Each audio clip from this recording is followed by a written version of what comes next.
Hello student, this is Shaheen and today we will discuss further questions from question number 17. So question number 17 says the sum of the ages of 3 person is 150. 3 लोगों की जो as है वो 150 years है.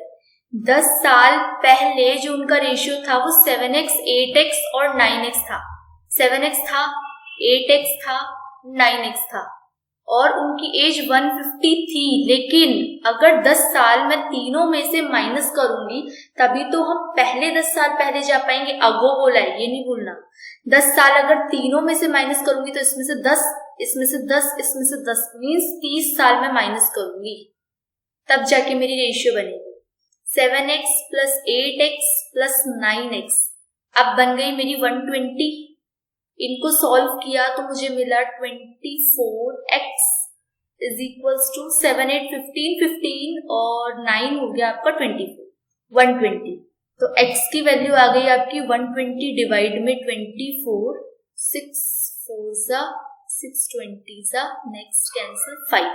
तो x की value 5 आ गई. Means as 7 5 35 एक, दूसरी 8 5 41, 9 5 45 एक.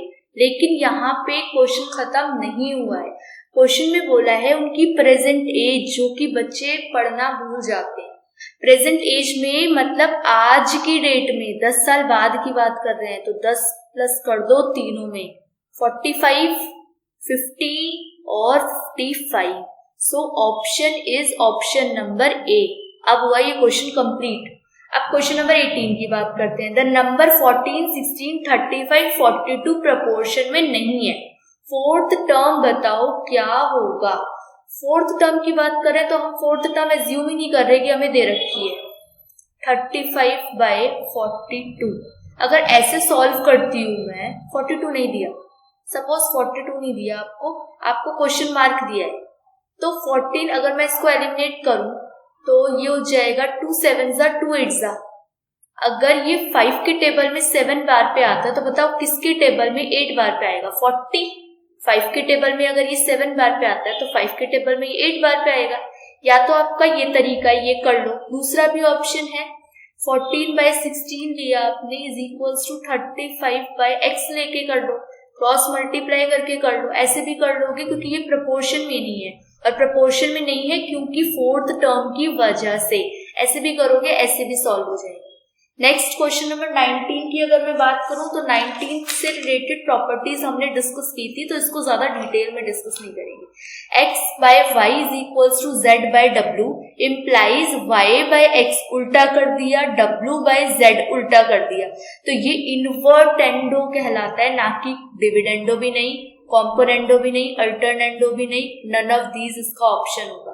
क्वेश्चन नंबर 20 की अगर मैं बात करूं तो p/q r/s p-r है और आपका दे रखा है p-r q-s. दोनों में सब्ट्रैक्शन है और सब्ट्रैक्शन में हमने इससे रिलेटेड प्रॉपर्टी नहीं पढ़ी बट इसको सब्ट्रेहेंडो बोलते हैं क्योंकि एडेंडो हमने पढ़ा था जितने भी रेशियोज दे रखे होते हैं वो सब प्लस में हो जाते हैं. तो इसका ऑप्शन हो गया ऑप्शन नंबर ए. अब नेक्स्ट क्वेश्चन नंबर 21 की बात करते हैं. a/b दे रखा है, c/d दे रखा है, प्लस कर दिया इन्होंने, माइनस कर दिया, प्लस कर दिया, माइनस कर दिया. ये भी बहुत अच्छे से डिटेल में डिस्कस किया था. इसको कॉम्पोनेंडो कहते हैं और कॉम्पोनेंडो एंड डिविडेंडो कहते हैं. सिर्फ कॉम्पोनेंडो नहीं, कॉम्पोनेंडो एंड डिविडेंडो. अब क्वेश्चन नंबर 21 पे डिस्कस. क्वेश्चन नंबर 22 देखते हैं. u/v is equals to w/p. u minus v दे रखा है, u प्लस v दे रखा है, w माइनस p दे रखा है, w प्लस p दे रखा है. तो इसको तो क्या कहेंगे, इसको तो हम ना कॉम्पोनेंटो. इन्वर्टेंडो में क्या होता है, इन्वर्टेंडो के अंदर होती है आपकी, ये नहीं है क्योंकि इसमें अपोजिट हो जाती है. अल्टरनेंडो भी नहीं है, एडेंडेंडो भी नहीं. तो इसका ऑप्शन होगा none of these.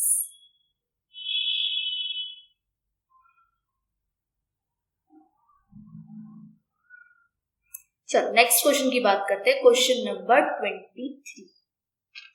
Question number 23 is 12/16 is equals to, star दे रखा है, x मान सकते हो उसको, x/20.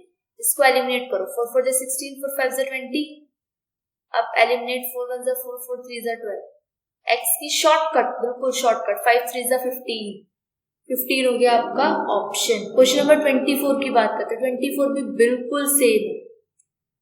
अगर 24 की बात करूं तो 4/x इज इक्वल्स टू 9 इसको सॉल्व करूंगी तो मिक्स फ्रैक्शन है, प्रॉपर फ्रैक्शन बनाना पड़ेगा।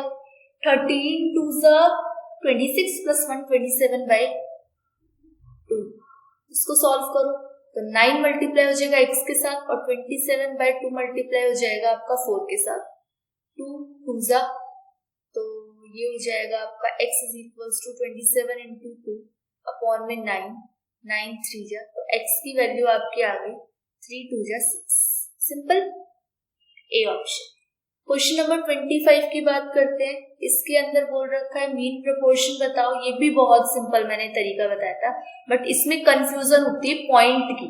1.4 ग्राम और 5.6 ग्राम मीन प्रोपोर्शन एक बार और बता देती हूँ। Mean proportion 20 is equals to root में AC होता है, तो B निकालना है 1.4 रूट में रहेगा और 5.6 एलसीएम लेके कर लो, जिस मर्जी से कर लो। 1.4 को लिख सकते हैं 2 मल्टीप्लाई में 0.7, एक ही पॉइंट में रहने देना, कंफ्यूज हो जाओगे। 5.6 को लिख सकते हैं 2 इंटू 2 इंटू 2, दैट इज 2 2 जा 4 2 जा 8 8 7 जा, तो ये कहलाएगा आपका 4 पेयर इसके बन गए तो 2 पेयर इसके बाहर और 1 पेयर इसका बन गया तो 1 पेयर इसका बाहर। तो 2 2 जा 4 4 7 जा 28, तो 2.8 ऑप्शन में कंफ्यूज नहीं होना।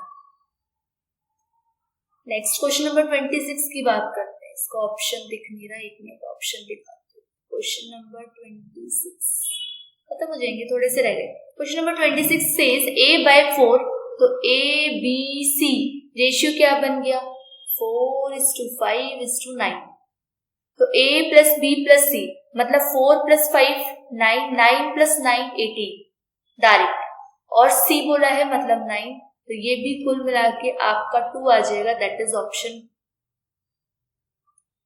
बी। अब तो इतनी आदत पड़ जानी चाहिए कि क्वेश्चन इतने सॉल्व जल्दी जल्दी हो जाने चाहिए।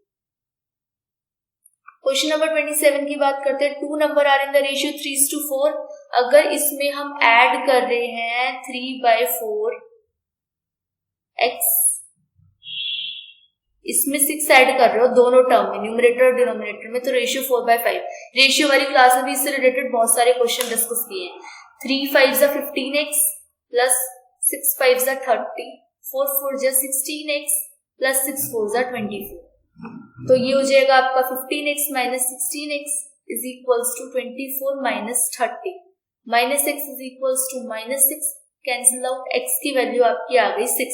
अब आपसे यहीं पे नहीं क्वेश्चन पूछ रहा, क्वेश्चन कह रहा है नंबर्स बताओ, तो नंबर्स क्या होंगे 3/4 की रेशियो में होंगे, तो 6 3 जा 18 और 4 6 जा 24, मींस सी ऑप्शन आपका करेक्ट ऑप्शन होगा। 27 के बाद आ जाते हैं क्वेश्चन नंबर 28 पे। क्वेश्चन नंबर 28 की अगर मैं बात करूं तो question number 28 says a is equals to 4 is equals to b/5। तो हमने एक प्रॉपर्टी पढ़ी थी बहुत सिंपल सी, componendo and dividendo. Componendo and dividendo, इसमें क्या पढ़ा था कि स्टार्टिंग में प्लस होता है, जो न्यूमरेटर होता है numerator plus denominator, numerator minus denominator, numerator plus denominator, numerator minus denominator, ये कुछ भी नहीं है, इसमें कंफ्यूजन नहीं है। तो न्यूमरेटर प्लस डिनोमिनेटर ये एक ही प्रॉपर्टी में मिलेगा आपको। यहाँ पे देखो, अगर आप ध्यान से देखो तो प्लस ऊपर है माइनस नीचे, लेकिन माइनस की वजह से ये गलत, यहाँ पे प्लस माइनस 4 4 5 5, तो ये करेक्ट। इसके बाद तो उसका सवाल ही नहीं उठता। Next question number 29। Question number 29 says a ratio b is equals to 4:1 की फॉर्म में, तो a रेशियो b का रूट लगा दो 4/1 प्लस b/1 1/4, 4 को 2/1 लिख सकते हैं प्लस 1/2 लिख सकते हैं, इसका एलसीएम ले लो 2, अब ये हो जाएगा 4 + 1 दैट इज 5/2। इससे भी सिंपल क्या मिलेगा, छोटे छोटे से क्वेश्चन। हाँ, अब क्वेश्चन नंबर 30 है, जो कि इन सब में मैं बोल सकती हूँ थोड़ा सा कॉम्प्लिकेटेड, डिफिकल्ट नहीं है, कॉम्प्लिकेटेड है, तो उसको हमें समझना पड़ेगा बहुत ध्यान से कि ये क्वेश्चन क्या है। अब question says x is equals to b plus c minus a और y is equals to c plus a minus b। अब इसको बनाना पड़ेगा।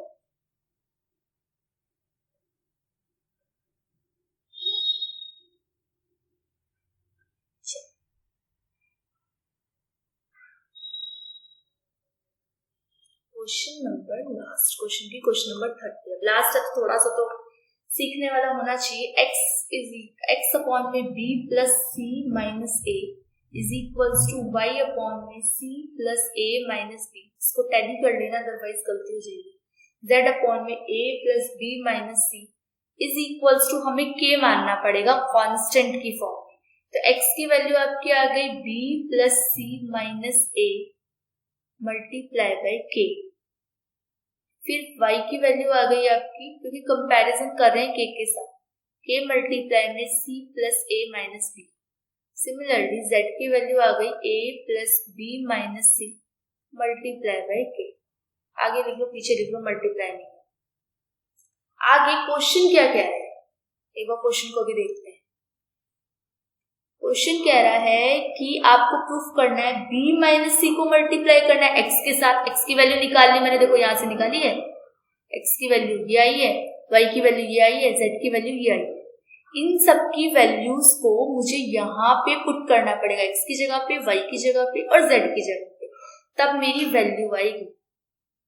दोबारा इसको आगे सॉल्व करते हैं। आगे सॉल्व करने के लिए आपको b माइनस c को मल्टीप्लाई करना पड़ेगा x के साथ, प्लस c माइनस a को मल्टीप्लाई करना पड़ेगा y के साथ, प्लस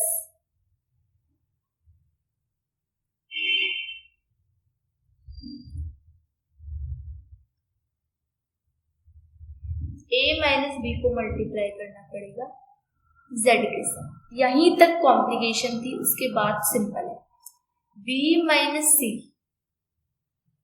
इसको मल्टीप्लाई अगर मैं x के साथ करूंगी तो b plus c minus a k के साथ multiply, plus c minus a किसके साथ मल्टीप्लाई हो रहा है, y के साथ, तो c plus a minus b। यहाँ पे कंसंट्रेशन लूज नहीं करना, नहीं तो गलती हो गई। a minus b, a plus b minus c k के साथ। अब k यहाँ पे है, यहाँ पे है, यहाँ पे है, तो k ले जा रही हूं मैं बाहर। अब यहाँ पे अगर मैं सॉल्व करूंगी तो 1 बाय 1, कंफ्यूज नहीं होना बहुत ध्यान से। b को b के साथ मल्टीप्लाई किया, b स्क्वायर मिला। b को c के साथ मल्टीप्लाई किया, bc मिला। b को a के साथ मल्टीप्लाई किया, ab मिला। फिर मल्टीप्लाई किया, माइनस bc मिला, माइनस c स्क्वायर मिला, प्लस का ac मिला। फिर अगेन इस c को मल्टीप्लाई करेंगे तीनों के साथ, फिर a को मल्टीप्लाई, तो c का स्क्वायर मिला, ac माइनस bc, माइनस में ac, माइनस में a स्क्वायर, प्लस में ab, आगे प्लस में। अब इस a को मल्टीप्लाई इन तीनों के साथ, b को मल्टीप्लाई इन तीनों के साथ। a को मल्टीप्लाई करोगे तो a का स्क्वायर मिलेगा, प्लस ab मिलेगा, माइनस ac मिलेगा, माइनस ab मिलेगा, माइनस b स्क्वायर, प्लस में bc। अब ये हो गया क्लोज। अब अगर आप ध्यान से देखो ना तो सब कुछ एलिमिनेट हो जाएगा।